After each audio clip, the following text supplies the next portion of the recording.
নমস্কার বন্ধুরা, গল্পের আসরে আপনাদের সবাইকে স্বাগত। আজ আবার উপস্থিত হয়েছি সেই সময়ের পরবর্তী পর্ব নিয়ে। নবীন কুমারের বিবাহ যেমন যাক হলো, তার তুল্য কিছু সাম্প্রতিককালে কলকাতায় আর ঘটেনি। এই শহরে রাজা মহারাজাদের অন্ত নেই। তাছাড়া নতুন কালের শ্রেষ্ঠী যারা, তাদেরও অতুল ধনসম্পদ। দত্ত, মল্লিক, দেব, শীল, সরকার, ঘোষাল, এইসব এক একটি পরিবারে শ্রাদ্ধ, বিবাহে প্রচুর ধুমধাম আর টাকার ছড়াছড়ি হয় বটে। কিন্তু পরলোকগত রামকমল সিংহের বিধবা পত্নী বিম্ববতী একেবারে সকলকে টেক্কা মেরে গেলেন। লোকে বলা বলি করতে লাগলো, রামকমল সিংহই বেঁচে নেই, তাতেও এত জোশ, আর তিনি বেঁচে থাকলে না জানি আরও কি হতো। লোকে আরও বলল, হ্যাঁ, একেই বলে সদরপম বন্ধু।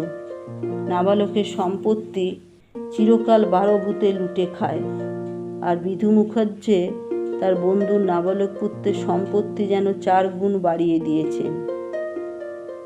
নবীন কুমারের বিবাহ হলো বাগবাজারে। বর যখন শোভাযাত্রা করে যায়, তখন তাকে দেখবার জন্য শহর শুদ্ধ লোক যেন ভেঙে পড়েছিল।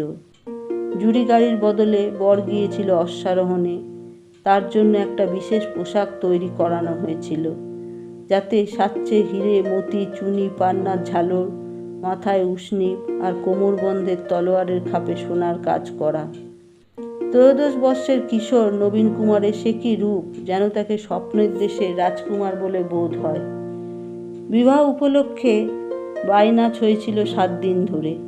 ইদানিংকালের কেতা অনুযায়ী সাহেব বিবি এবং দেশীয় ব্যক্তির জন্য ভিন্ন ভিন্ন দিনে। নিমন্ত্রিতদের প্রত্যেকের কাছে পত্রের সঙ্গে পাঠানো হয়েছিল পিতলের ঘড়া বা থালা, অথবা কাশ্মীরি শাল বা কাশির বস্ত্র, অথবা রৌপ্য বাঁধানো শঙ্খ ও লোহা। সকল সংবাদপত্রে ফলাও করে ছাপা হলো নবীন কুমারের বিবাহের উৎসবের বর্ণনা। এত বড় অনুষ্ঠানে গঙ্গানারায়ণের কোনো ভূমিকায় ছিল না। ব্যবস্থাপনার সমস্ত দায়িত্ব বিধুশেখর নিজের হাতে রেখেছিলেন। তিনি কোনো বিষয়ে গঙ্গানারায়ণের সঙ্গে একবারও পরামর্শ করার প্রয়োজনীয়তা বোধ করেননি। প্রকাশ্যেই তিনি গঙ্গানারায়ণের প্রতি অবজ্ঞা প্রদর্শন করেছেন।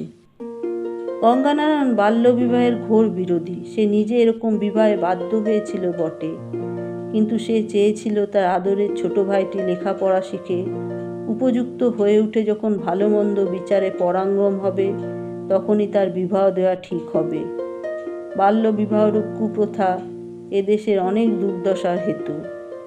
এ ব্যাপারে গঙ্গানারায়ণ প্রথমে জননী বিম্ববতীকে বোঝাতে গিয়েছিল, কিন্তু কোনো ফল হয়নি। গঙ্গানারায়ণের সমস্ত কথার উত্তরে উনি শুধু বিধুশেখরের ওপর বরাত দিয়ে বলেছিলেন, উনি যা ভালো বোঝেন তাই করবেন। তুই আর অমত করিসনি গঙ্গা, উনি তো নবীনের অহিত চাইবেন না। গঙ্গানারায়ণ কিছুতেই বুঝতে পারেননি বিধুশেখর এতখানি জোরের কারণ কি। কলেজে পড়া বন্ধ হওয়ায় নবীন কুমার উন্মাদের মতন কান্নাকাটি করেছে। 2 দিন কিছুই খায়নি। তবু বিধুশেখরের মত অগ্রাহ্য করে পুত্রকে কলেজে পাঠাতে রাজি হননি বিম্ববতী। পুত্র অন্তপ্রাণ যে বিম্ববতীর, তিনিও বিধুশেখরের ভয়ে পুত্রের ক্রন্দন সহ্য করেছেন। সিঁড়ির কাছে দাঁড়িয়ে বিধুশেখর রূঢ় ভাষায় গঙ্গানারায়ণকে যে কথাগুলো বলে গিয়েছিলেন, তা স্মরণ করলে এখনও ক্রোধে গঙ্গানারায়ণের শরীর কম্পিত হয়। কথাগুলি যেন গলিত লাভার মতন তার কর্ণে প্রবেশ করেছিল। সেইক্ষণে সে শপথ নেমেছিল, এবার সে ওই বৃদ্ধের দর্প ভাঙবেই। বিম্ববতী যতই বিধুশেখরের পক্ষ সমর্থন করুন, নবীন কুমারকে সে তার নিজের দিকে পাবে। তার ছোট ভাই তার কথা মান্য করে। নবীন কুমার জেদ ধরলে তার অন্যথা করার সাধ্য বিধুশেখরেরও নেই। নবীন কুমার বিধুশেখরকে ভয় পায় না একটুও। কিন্তু অতীব আশ্চর্যের বিষয়, নবীন কুমার কলেজে যেতে না পারার জন্য কাঁদাকাটা করলেও বিবাহের প্রস্তাবে এক কথায় রাজি হয়ে গিয়েছিল। ওইটুকু বালকের বিবাহের জন্য কি আগ্রহ! বস্তুত বিবাহের প্রসঙ্গ এসে পড়াতে সে কলেজে না যাওয়ার দুঃখ ভুলে গেল। গঙ্গানারায়ণ জিজ্ঞেস করেছিল, ছোটকু, তুই এরই মধ্যে বিয়ে করবি? তুই বিয়ের কি বুঝিস? নবীন কুমার বিজ্ঞ ভঙ্গিতে বলেছিল, হ্যাঁ দাদা, আমি রাধাকে বিয়ে করব। গঙ্গানারায়ণ বিস্মিত হয়ে বলেছিল, রাধা? রাধা কে? নবীন কুমার বলেছিল, আমি তো কেষ্ট ঠাকুর, তাই রাধা আমার বউ হবে, বেশ মজা হবে। আমি রাধার সঙ্গে বাগানে লুকোচুরি খেলবো। গঙ্গা দাদা, জানো আমি বাঁশি বাজাতে পারি। বাগবাজারের যে পাত্রীটি বিধুশেখর পছন্দ করে রেখেছিলেন তার নাম রাধা নয় অবশ্য, বরং তার থেকে এক কাঠি ওপরে। সে মেয়েটির নাম কৃষ্ণ ভামিনী। এ নামের অর্থ নবীন কুমারকে বোঝাতে বিন্দুমাত্র বেগ পেতে হয়নি। সে একেবারে আহ্লাদে ডগমগ।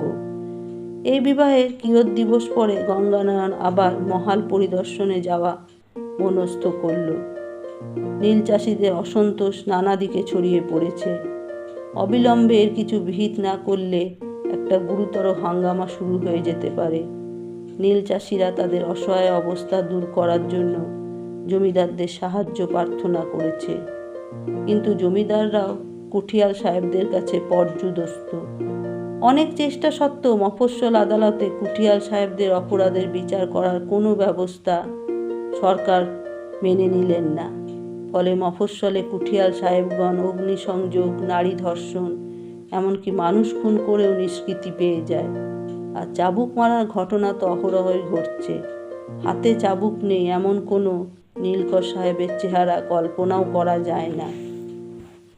গঙ্গানারায়ণ অকুস্থলে গিয়ে যে কিছু ব্যবস্থা করতে পারবে তার কোনো ভরসা নেই। আবার না গেলেও মহালগুলি চিরতরে হাতছাড়া হয়ে যাবার সম্ভাবনা। বিধুশেখর নিজে কখনো বাইরে যান না, তাই এই দায়িত্ব তার উপর দেওয়া ছিল। গঙ্গানারায়ণেরও কলকাতার বাড়িতে মন টিকছে না। নবীন কুমারের বিবাহের পর বাড়িতে এখনো বহু আত্মীয় স্বজনের ভিড়। সকলেই নতুন বরবধূকে নিয়ে মত্ত। গঙ্গানারায়ণ সেই মত্ততায় যোগ দিতে পারেনি বলে তার প্রতিও কেউ মনোযোগ দেয় না। সে যেন নিজ গৃহে পরবাসী। যথারীতি নবীন কুমারের পত্নী কৃষ্ণভামিনীও এক অষ্টম বর্ষীয়া অক্ষর জ্ঞানহীনা বালিকা। দেশে ও সমাজে একটা নতুন পরিবর্তনের প্রবাহ এসেছে, সে সম্পর্কে বাড়ির সকলেই অচেতন। এটা যেন গঙ্গানারায়ণের কিছুতেই সহ্য হয় না। তার স্ত্রী লীলাবতীকেও সে আপন মনের মতন করে গড়ে নেবার অনেক চেষ্টা করেও ব্যর্থ হয়েছে। লীলাবতীকে সে লেখাপড়া শেখাবার চেষ্টা করেছিল, হলো না। লীলাবতী কোনো মেম বিবির কাছে পড়বে না। বাইরের কোনো পুরুষ মানুষ, তা তিনি যতই বৃদ্ধ হোক, তার সামনেও মুখ খুলবে না লীলাবতী। তখন গঙ্গানারায়ণ ধৈর্য ধরে নিজে সময় ব্যয় করে লীলাবতীকে পড়াতে চেয়েছে। লীলাবতী তাতেও কান্নাকাটি করে বলেছে, ওগো আমার মাথা নেই, তুমি রাগ করে নিকো, আমার ওসব হবে না। ছাগল দিয়ে কি হাল চাষ হয়? যে স্ত্রীলোক নিজেই নিজেকে ছাগলের সঙ্গে তুলনা দেয়, তার সঙ্গে মানুষ হয়ে গঙ্গানারায়ণ আর কতকাল একসঙ্গে বাস করতে পারবে? এমনকি নবীন কুমারকেও গঙ্গানারায়ণ বলেছিল, ছোটকু, তোর বৌঠানকে মাঝে মধ্যে একটু পড়াবি তো, পড়ায় মন না বসলে বকবি। নবীন কুমার মহোৎসাহে কয়েকদিন পড়াতে বসেছিল লীলাবতীকে। তার ফল শুভ হয়নি। নবীন কুমার আর লীলাবতীর বয়সের ব্যবধান বেশি নয়। লীলাবতী মাত্র 2 বৎসরের বড়। প্রায়ই দেখা গেল তারা হাতাহাতি চুলোচুরি করছে। শেষে বিম্ববতী আদেশ দিয়েছেন, দুজনের আর একসঙ্গে পড়তে বসার প্রয়োজন নেই। বিদ্যার জন্য না হয় আগ্রহ নাই বা থাকলো, স্বামীর মন বোঝার কিংবা স্বামীকে সঙ্গ দেওয়ার ব্যাপারেও তার কোনো আগ্রহ নেই। লীলাবতী ভাবে, শুধু রাত্রে স্বামীর শয্যাসঙ্গিনী হওয়াতেই নারী জন্মের সার্থকতা, তাতেই সে তৃপ্ত। তার বয়সী অনেক মেয়েই এমন সুযোগও পায় না। লীলাবতী তার মা, দিদিমা, মাসি পিসিদের জীবন থেকে এই ধারণায় গড়ে নিয়েছে যে বাড়ির কর্তাদের সঙ্গে বাড়ির বউদের দেখাশুনো হবে খুবই কম। নানান কাজকর্মে কর্তারা প্রায়ই বাড়ির বাইরে রাত কাটাবেন। মাসের পর মাস দেখা না হওয়াটাও আশ্চর্য কিছু নয়।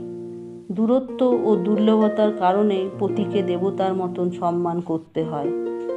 গঙ্গানারায়ণ যে লীলাবতীকে প্রতিদিন অনেকক্ষণ ধরে কাছে পেতে চেয়েছে, তার বিক্ষুব্ধ হৃদয়ের অনেক কথা উজাড় করে দিতে চেয়েছে, তাতে যেন কিছুতেই লীলাবতী স্বস্তি বোধ করেনি। কথার মাঝখানে তার চোখে ফুটে উঠেছে চাঞ্চল্য। স্বামীর এরকম ব্যবহার তার কাছে স্বাভাবিক মনে হয় না। সে যেন হাঁপিয়ে ওঠে। এমনকি গঙ্গানারায়ণ যখন মহাল পরিদর্শনে যায়, তখনও লীলাবতী তার সঙ্গিনী হতে চায় না। গঙ্গানারায়ণ তার বোটে লীলাবতীকে নিয়ে গেছে 2-1 বার, সে উপভোগ করেনি। বাইরের পৃথিবীকে সে একটা ভয়ের স্থান বলে বিবেচনা করে। সন্ধ্যের পর সে একটি সামান্য ছিপ নৌকোকেও মনে করে ডাকাতের নৌকো। খালি গায়ে যে কোনো অচেনা মনুষ্যকে সে মনে করে দুর্বৃত্ত। আর পথে ঘাটে খালি গায়ে মানুষই বেশি। বর্ষার নদী কিংবা দুপুরের বৃক্ষরাজি কিংবা আকাশে কৃষ্ণবর্ণ মেঘের গায়ে উড়ন্ত বলাকার দৃশ্যও তাকে মুগ্ধ করে না। গঙ্গানারায়ণ লীলাবতীকে দেখে বুঝেছে যে প্রকৃতির রূপ অবলোকন ও তারিফ করার জন্য মানসিক শিক্ষার প্রয়োজন। বহু শতাব্দী ধরে যারা মুক্তির স্বাদ পায়নি, তারা তো মুক্তির মর্মই ভুলে গেছে। গঙ্গানারায়ণ অবশ্য এমন নির্লিপ্তভাবে বিষয়টি সবসময় দেখতে পারে না, প্রায়ই তার অভিমান হয়। এবারও গঙ্গানারায়ণ একাই বেরিয়ে পড়ল। ইব্রাহিমপুর পরগনায় বিশেষ গোলযোগে সংবাদ এসেছে তার গন্তব্য সেই দিকে। এবার তার হৃদয় খুব ভারাক্রান্ত। অথচ বিশেষ চিন্তা বা উদ্বেগ যে রয়েছে তা নয়, বরং কোনো চিন্তায় যেন দানা বাঁধছে না। চিন্তাহীনতাও যে মনের ভার বৃদ্ধি করে তা এইসব সময় বোঝা যায়। সে যেন তার জীবনের উদ্দেশ্যই হারিয়ে ফেলেছে। সংসারের প্রতি কোনো বন্ধন তার নেই, অথচ সংসারের বাইরে বৃহৎ কোনো কর্মকাণ্ডেও সে ঝাঁপ দিয়ে পড়তে পারছে না। শিক্ষা, ধর্ম সংস্কার, সাহিত্য সৃষ্টি প্রভৃতি ব্যাপারে দেশে নিত্য নতুন আন্দোলন দেখা দিচ্ছে এবং এইসব মিলিয়ে আস্তে আস্তে গড়ে উঠেছে এক রকমের জাতীয়তাবোধ। গঙ্গানারায়ণ এসব টের পায়, কিন্তু সে যেন শুধু দর্শক, সে অংশগ্রহণকারী নয়। এই জন্য সে নিজেকে এক এক সময় তিরস্কার করে, তবু কিছুতেই সে নিজের অন্তর্মুখী স্বভাবটা বদলাতে পারে না। বিধুশেখরের কাছে সে পরাজিত হয়ে গেছে। বিম্ববতী তাকে জমিদারি পরিচালনার ব্যাপারে নিজের প্রতিনিধি করে রেখেছেন, কিন্তু জমিদারি বা ব্যবসায়ের ব্যাপারে সে কোনো পরিবর্তন আনতে গেলে বিধুশেখর মাঝে মাঝে হস্তক্ষেপ করেন।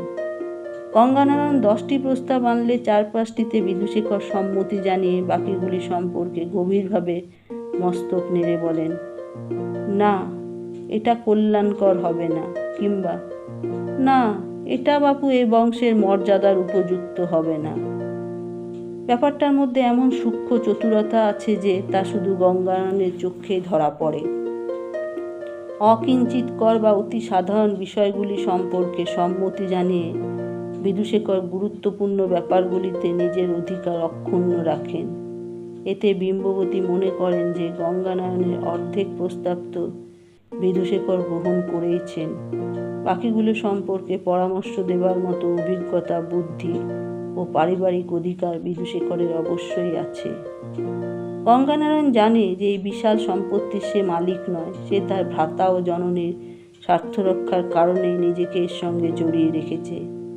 কিন্তু সে যদি তার অধিকার প্রয়োগ করতে না পারে, প্রয়োজন অনুযায়ী তৎক্ষণাৎ সিদ্ধান্ত নিতে বাধা পায়, তাহলে তো তার ভূমিকা একজন সাধারণ কর্মচারীর মতন। তবু গঙ্গানারায়ণ কয়েক বছর ধরে চেষ্টা করে যাচ্ছিল কোনো না কোনো উপায়ে সে একসময় বিধুশেখরের মৌরসী পাটটা ভাঙবে। কিন্তু কয়েক মাস আগে বিধুশেখর সিঁড়ির পাশে তাকে বললেন, আমি বলছি নবীন কুমার কলেজে যাবে না, আমি শীঘ্রই বিবাহ দেব তার।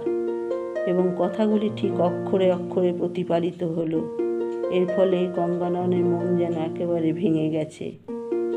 বিধুশেখর তাকে তৃণবৎ তুচ্ছ জ্ঞান করেন এবং বিম্ববতীর কাছে বিধুশেখরের আদেশই ধ্রুব।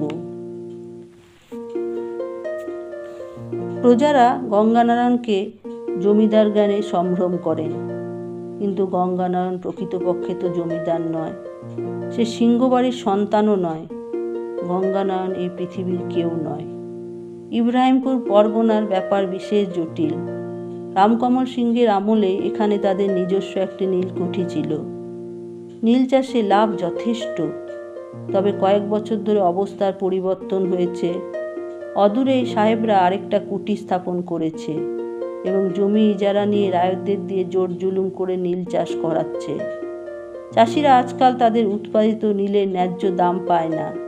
সাহেব কুঠিয়ালের কাছেই তাদের সব ফসল বিক্রি করতে হয়। মূল্যের ব্যাপারেও সাহেবদের কথায় চূড়ান্ত। এখন আবার মূল্যের প্রশ্নও নেই। সাহেবগণ বিঘা প্রতি 2 টাকা করে দাদন দিচ্ছে চাষিদের, তারপর উৎপন্ন সব ফসলই তাদের।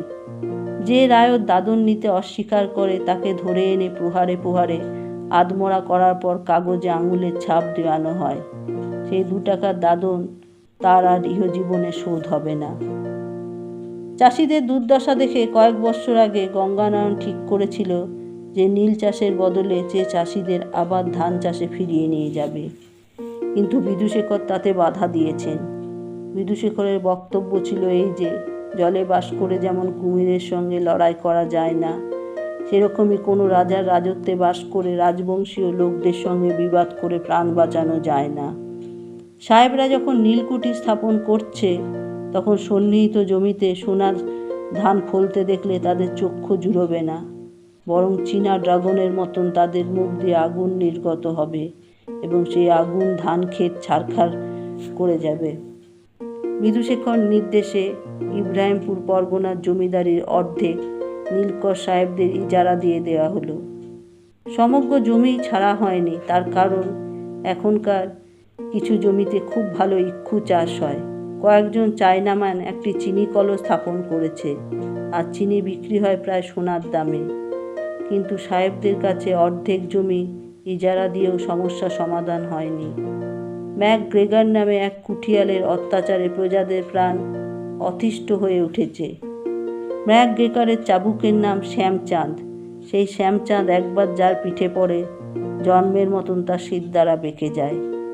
এবছর খরার কারণে ফসল ভালো হয়নি বলে ম্যাকগ্রেগর ক্ষিপ্ত হয়ে গেছে। এসব রায়তদেরই কারসাজি মনে করে সে গ্রামের ভেতর ঢুকে প্রতিদিন বাড়িঘর তছনছ করে। প্রাণভয়ে ভীত প্রজারা দলে দলে গিয়ে আশ্রয় নিচ্ছে সাহেবদের এলাকার বাইরে, তবু সেখানেও নিস্তার নেই। ম্যাকগ্রেগর এলাকা মানে না, তার ঘোড়া যতদূর ছুটতে পারে ততদূর সে যেতে রাজি। বড় রকমের ঝঞ্ঝাটের আশঙ্কায় চায়নাম্যানরা চিনিকল বন্ধ রেখে চলে গেছে এখান থেকে। গঙ্গানারায়ণে পিনিশ বজরা নদীর ঘাটে এসে ফেরার প্রায় সঙ্গে সঙ্গে 1-2 করে প্রজারা এসে হাজির হতে লাগলো। বজরার আগমন বার্তা অনেক আগে থেকেই রটে যায়। ইজারা দেওয়া তালুকের প্রজারা এসে কেঁদে পড়ল গঙ্গানারায়ণের পায়ে। বংশানুক্রমিকভাবে তারা জমিদারকে রক্ষাকর্তা বলে জেনে এসেছে। দেশের রাজাকে সে খবর তারা রাখে না। খাজনা বাকি পড়লে জমিদারের পেয়াদা গোমস্তারা মারধর করে, সেটাও জমিদারের অধিকারের মধ্যে পড়ে। আবার আপদে বিপদে জমিদারের চরণেই আশ্রয় নিতে হয়। গঙ্গানারায়ণ উদাসীনভাবে সব কথা শুনতে লাগলো। বিভিন্ন জনের কথায় কুঠিয়াল ম্যাকগ্রেগরের যে চরিত্র ফুটে উঠেছে, তাতে তাকে দানব বলেই প্রতীয়মান হয়। অনেকেরই পিঠে, বুকে, মুখে ম্যাকগ্রেগরের হাতের শ্যামচাঁদের ক্ষতচিহ্ন, অনেকে গৃহহীন। গঙ্গানারায়ণের মনে হলো ইজারা দেওয়া তালুকের প্রজাদের সম্পর্কে তার করণীয় কিছু নেই। জমির সঙ্গে সঙ্গে সেই জমি নির্ভর মানুষদেরও ইজারা দেওয়া হয়ে গেছে। ইজারাদারই সেই জমি ও মানুষের দণ্ডমুণ্ডের কর্তা। যদিও সেই সব প্রজারা এখনও জমিদারকেই তাদের প্রভু মনে করছে, কিন্তু আইন কথা মানবে না। আর তাদের খাস তালুকের প্রজাদের উপরেও যে অত্যাচার চলছে, তার প্রতিবিধান করতে গেলেও কোনো না কোনোভাবে আইনের আশ্রয় নিতে হবে। সাহেব জাতির বিরুদ্ধে তো আর পাইক লাঠিয়াল নিয়ে যুদ্ধ করতে যাওয়া যায় না। মামলা মোকদ্দমার বিষয় বিধুশেখর ভালোই বুঝবেন। গঙ্গানারায়ণের মন বিবশ হয়েছিল। প্রজাদের দুঃখ দুর্দশার কাহিনী শুনতে শুনতে আস্তে আস্তে তার জড়তা কাটতে লাগলো। সবচেয়ে সে বিচলিত হলো জামাল উদ্দিন শেখের ঘটনা শুনে। জামাল উদ্দিনের বিবি হানিফাকে কয়েকদিন ধরে পাওয়া যাচ্ছে না। সকলের ধারণা নীলকুঠিতেই তাকে ধরে নিয়ে যাওয়া হয়েছে। ম্যাকগ্রেগরের কয়েকজন দেশি কর্মচারী আছে, তাদের মধ্যে গোলক দাস নামে একজন একেবারে সাক্ষাৎ শয়তান। সে ওই সাহেবের সকল অপকর্মের দোসর। ওই গোলক দাসের চোখ পড়েছিল হানিফা বিবির উপর। সে তাকে নিশ্চয়ই তুলে দিয়েছে সাহেবের হাতে। হানিফা বিবি 2 দিন ধরে বেপাত্তা বলে জামাল উদ্দিন শেখ নিজে গিয়েছিল নীলকুঠিতে খবর নিতে। তারপর থেকে জামাল উদ্দিনও আর ফেরেনি। নীলকুঠিতে মাটির নিচে একটা ঘর আছে, সেখানে নিশ্চয়ই আটক করে রেখেছে জামাল উদ্দিনকে, কিংবা তাকে এতক্ষণে খুন করে ফেলাও বিচিত্র নয়। ওই নীলকুঠিতে যাবার সাহস কারণ নেই, একমাত্র গঙ্গানারায়ণ যদি কোনো ব্যবস্থা করতে পারে। হাজার হোক গঙ্গানারায়ণ জমিদার, নীলকুঠির সাহেব তার মান রেখে কথা বলবে অন্তত। জামাল উদ্দিন শেখকে চেনে গঙ্গানারায়ণ অত্যন্ত বলিষ্ঠকায় পুরুষ। তার চেহারা ভিড়ের মধ্যেও চোখে পড়ে। সে এখানে একজন মোড়ল গোছের, কথাবার্তার ভঙ্গি গোয়ারের মতন। যদিও গঙ্গানারায়ণ বুঝেছিল যে জামাল উদ্দিন মানুষটা অতি সরল, সেই জলজান্ত মানুষটা অদৃশ্য। জামাল উদ্দিনের বৃদ্ধ পিতার দু চোখে ছানি, সামনাসামনি খোলা চোখে চেয়ে থাকে, কিন্তু হাত নাড়ে অন্ধের মতন। সে বলল, মুই তোমার গোলাম হইতো গো রাজাবাবু, তুমি মোর ছাওয়াল ডোরে ছামিল কইরা দিতা না। গঙ্গানারায়ণ বলল, তোমরা ম্যাজিস্ট্রেট সাহেবকে খবর দাওনি? এর বিহিত তো তিনিই করতে পারেন। তোমরা ম্যাজিস্ট্রেট সাহেবের কাছে দরবার করো গে, যাও। এর উত্তরে সবাই সমস্বরে গোলমাল করে যা বলল তার মর্মার্থ এই যে তারা ম্যাজিস্ট্রেট সাহেবের উপর কোনো ভরসা রাখে না, তাকে তারা জুজুর মতন ভয় পায়। তিনি এই নীলকুঠির ম্যাকগর্গর সাহেবের কুটুম্ব। ম্যাজিস্ট্রেট যখন এই তল্লাটে আসেন তখন তিনি আস্তানা নেন ওই নীলকুঠিতে এবং কুঠিয়ালদের সঙ্গে অনেকক্ষণ ধরে হাত ঝাঁকাঝাঁকি করেন। ম্যাকগর্গর সাহেবের হাতি আছে, বাঘের মতন বড় বড় পোষা কুকুর আছে। সেই হাতির পিঠে চড়ে কুকুরগুলো সঙ্গে নিয়ে ম্যাজিস্ট্রেট বাঘ শিকারে গিয়েছিলেন এই তো কয়েক মাস আগে। সুতরাং সেই ম্যাজিস্ট্রেট কি এই ম্যাকগ্রেগর সাহেবের বিরুদ্ধে কোনো নালিশ শুনবেন? গঙ্গানারায়ণ উঠে দাঁড়িয়ে বলল, চলো, আমি যাচ্ছি।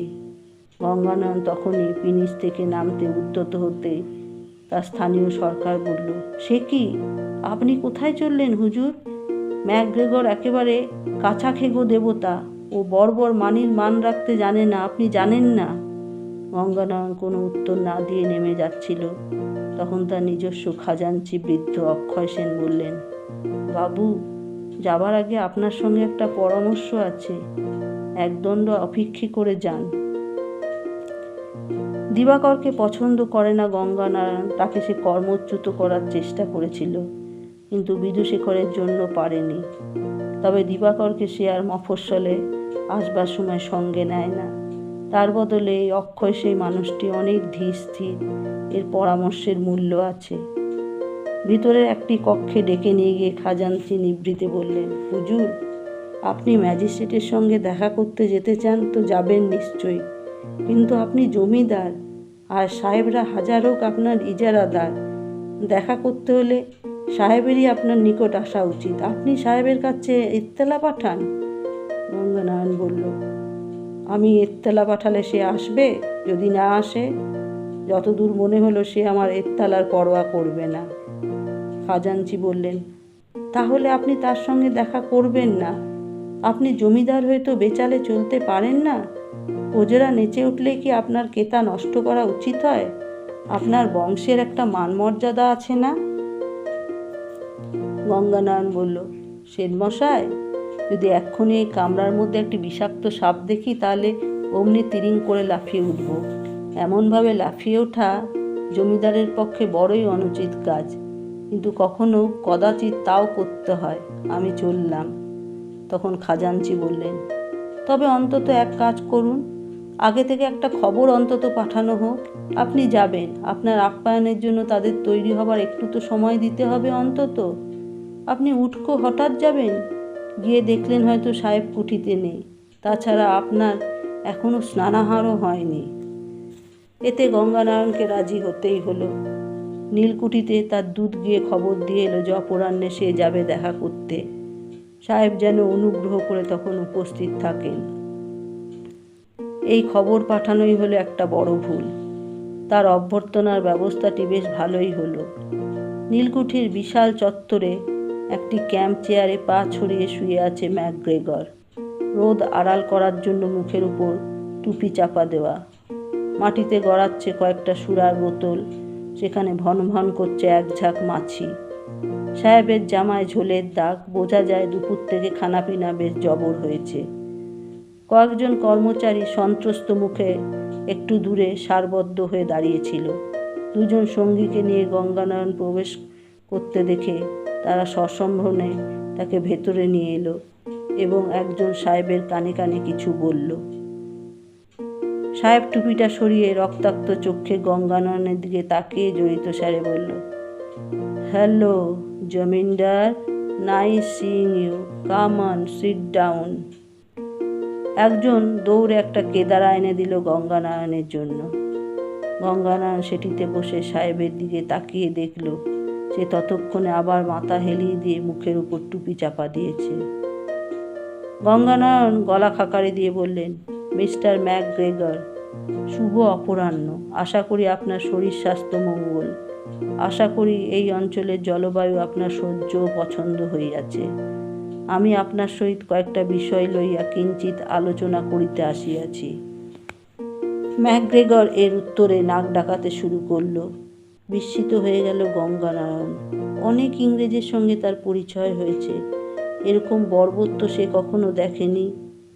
একজন খড়বোকায় গোলাকৃতি বাঙালি হাত জোর করে বিনীতভাবে দাঁড়িয়ে আছে কাছে। তার দিকে ফিরে গঙ্গানয়ন বলল, সোনামুড়া পর্যন্ত পথ তো নিজেরা দেওয়া হয়েছিল, তার বাইরে আমার খাস তালুক। সেখানেও নীলকুঠির লোকেরা প্রবেশ করে জোর করে আমার প্রজাদের ধরে আনে। আমার প্রজারা নীলকুঠির রায়ত নয়। সেই লোকটি বলল, হুজুর, আপনার প্রজারা হয়রানি করার কথা আমরা স্বপ্নেও ভাবি না। আপনারা হলেন এদিকে 3 পুরুষের জমিদার, তবে কিনা আমাগো রায়তরা আপনার তালুকে গিয়ে লুকায়া ঘাপটি মায়েরা থাকে, তাগো ধইরা আনতে হয়। এলাকা চাষিরা বে এলাকায় যাবে কেন, হেডা আগে কন। বেটারা 2 আনা পয়সায় মজুরি আর 5 পোর চাউল খুরকি পায়। আমাগো সাহেব পয়সা খরচা করতে কখনো নারাজ নয়, তবু বেটারা। গঙ্গানয়ন বলল, আমার এলাকায় কয়েকটি পাকা আখের ক্ষেতে আগুন লাগিয়ে দেওয়া হয়েছে, হুমকি দিয়ে চিনিকল বন্ধ করা হয়েছে। সেই লোকটি বলল, হুজুর, কার ক্ষেতে কে আগুন দেয় তার কি ঠিক আছে? এ বেটারা কথায় কথায় নিজেগো মধ্যে কাজিয়া করে, প্রতিবেশীর ঘরে আগুন লাগায়। আগো কথা মোটেই বিশ্বাস লবেন না হুজুর। গঙ্গানয়ন কিছু বলতে গিয়েও থেমে গেল। সাধারণ এক কর্মচারীর সঙ্গে এসব আলোচনা করতে তার ঘৃণা বোধ হচ্ছে। লোকটির মুখ দেখলেই বোঝা যায় লোকটি অতি খল। কে জানে এই সেই গোলক দাস কিনা। গঙ্গানয়ন জিজ্ঞেস করল, কুটিতে আর কোনো সাহেব নেই? আমার কটা জরুরি কথা বলার ছিল। লোকটি বলল, আজ্ঞা না হুজুর, সাহেবরা সবাই চড়া মহলে শুয়োর মারতে গেছেন গিয়া, বেলাবেলি রওনা হয়েছেন। আপনি আসবেন কইয়া গ্রেগর সাহেব শুধু রয়েছেন। গঙ্গানয়ন সেই লোকটিকে বলল, জামাল উদ্দিন বলে একজন চাষি এই কুটিতে এসেছিল, আর ফিরে যায়নি। লোকটি বলল, কোন জামাল উদ্দিন হুজুর? কত মানুষই তো এখানে আসে যায়। এবার ম্যাকগ্রেগর জড়িত গলায় বলল, those beggars, they all look alike. অপমানে কর্ণমূল ও নাসিকাগ্র রক্তিম বর্ণ হয়ে গেল গঙ্গানয়নের। সাহেবটি জেগেই আছে, সব শুনছে, শুধু ইচ্ছে করে ঘুমের ভান করে রয়েছে। এই কথাটি বলেই সে নাক ডাকতে শুরু করেছে আবার। কর্মচারীটি বললেন, সাহেব কইলেন যে ওই চাষাভুষা সকলটির চেহারা একই লাহান, শুধু নাম শুনা চেনা যায় না। তোমার সাহেবকে ডাকো, আমি ওর সঙ্গে কথা বলবো। লোকটি জিভ কেটে বলল, সে সাহিত্য আমার নাই, এখানে কারুরই নাই হুজুর।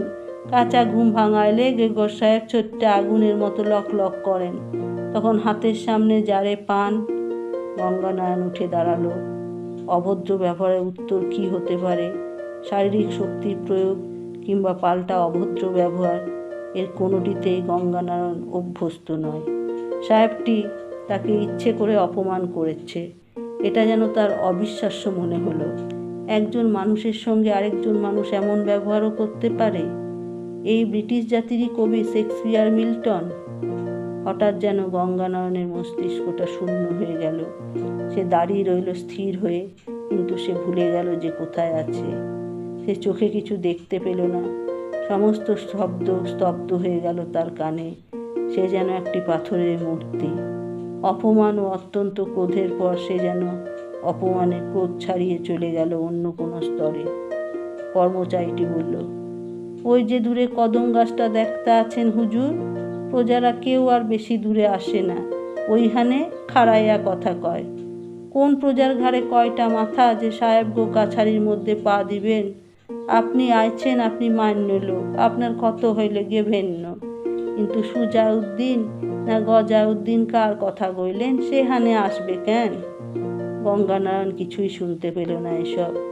তার চোখের সামনে যে সমস্ত জগৎ চলমান, তার মাথা চলছে একটু একটু করে। লোকটি বলল, হুজুর কি সাহেবের বাড়িতে জল খান? তাহলে একটু মিষ্টি মুখের ব্যবস্থা করি। এ কথাও শুনতে পেল না গঙ্গানারায়ণ। সে যেন অচেতন অথচ দণ্ডায়মান, তার সমস্ত মুখে বিষাদের কালিমা মাখা। তাকে সেই অবস্থায় দাঁড়িয়ে থাকতে দেখে সকলেই বিস্মিত। তার সঙ্গীদের মধ্যে একজন ডাকল, হুজুর। গঙ্গানারায়ণ এক পা বাড়াতে গিয়ে টলে পড়ে যাচ্ছিল। তার সঙ্গীরা ধরে ফেলল তাকে। তখন যেন সম্বিত ফিরে পেয়ে সে আচ্ছন্ন গলায় বলল, কি হয়েছে? তোরা আমায় ধরে রয়েছিস কেন? হুজুরের কি শরীর খারাপ হলো? গঙ্গানারায়ণ একটা দীর্ঘশ্বাস ফেলে বলল, না, চল। ধীর পায়ে সে বেরিয়ে এলো নীলকুঠি থেকে। বন্ধুরা, আজ এই অবধি। পরবর্তী পর্ব নিয়ে খুব শীঘ্রই উপস্থিত হব। যদি আপনাদের ভালো লেগে থাকে তাহলে দয়া করে লাইক ও শেয়ার করবেন, আর যারা নতুন তারা সাবস্ক্রাইব করবেন। ধন্যবাদ।